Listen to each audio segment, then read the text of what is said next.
కూటమి ప్రభుత్వం వచ్చిన తర్వాత మరి వాట్సాప్ గవర్నెన్స్ సేవలు వినియోగించే విధంగా మనమిత్ర యాప్ అనే దాన్ని ఒకదాన్ని తీసుకురావడం, అది ఈ సంవత్సరం అంటే 25 జనవరి మాసంలో తీసుకురావడము, దాన్ని మరి ప్రజలంతా కూడా ఉపయోగించుకొని వాళ్ళకు కావాల్సినటువంటి సేవలు పొందాలంటే దాంట్లో కావాల్సినటువంటి డాక్యుమెంటరీస్ అన్ని కూడా అప్లోడ్ చేసుకోవాలనేటువంటి విషయం మరి గ్రామ సచివాలయ వ్యవస్థల మీద రుద్దడం అనేది ఎంతవరకు భావ్యమో అని చెప్పేసి కూడా నేను ఈ సందర్భంగా తెలియజేస్తా ఉన్నా.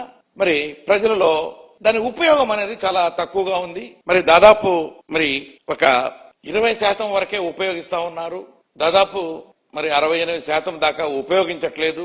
దానికి కారణం మరి గ్రామ సచివాలయ ఉద్యోగస్తులుగా చేసి ఆ శాఖ యొక్క సంచాలకులు మరి కింది అధికారులకి ఎవరైతే వాళ్ళు అక్కడ సరిగా ఉపయోగించలేదో వాళ్ళందరికీ కొంతమందిని ఐడెంటిఫై చేసి వాళ్ళందరికీ కూడా ఎక్స్ప్లెనేషన్ కాల్ ఫార్ చేస్తున్నారట.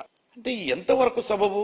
ఈ రోజు మీరు సక్రమంగా ఉద్యోగస్తులు చేసేటువంటి పనుల్ని ఉద్యోగస్తులు చేయనిస్తున్నారా?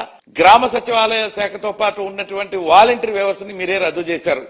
ఒక సిస్టమేటిక్ గా ఏదైనా ఒక ప్రభుత్వ సేవలు ఏ ఉన్నా కూడా అవి సక్రమంగా చేరాలంటే వాలంటీర్స్ చేరవేసేవాళ్ళు. ఆ వ్యవస్థను రద్దు చేసి దాన్నంతా కూడా ఈ రోజున గ్రామ సచివాలయ ఉద్యోగస్తుల మీద పెట్టారు. ప్రతి ఇంటిళ్ళు తిరగాల, దానికి టైం లేదు.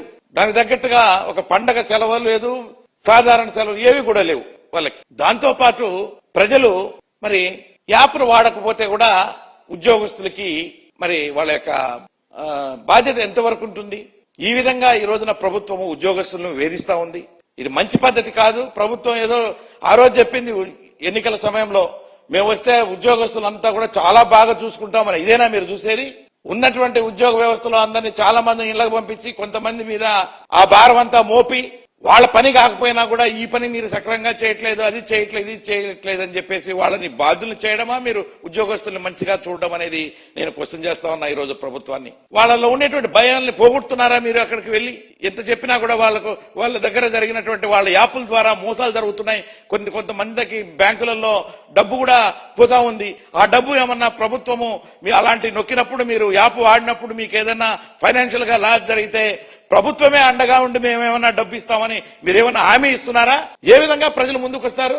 వీటన్నిటికీ బాధ్యులు ప్రభుత్వ ఉద్యోగులా అని చెప్పేసి కూడా నేను ఈ సందర్భంగా క్వశ్చన్ చేస్తా ఉన్నా. ప్రభుత్వం చేసే తప్పిదాలకు ఎంతవరకు ప్రభుత్వ ఉద్యోగులు బాధ్యత వహించాలి?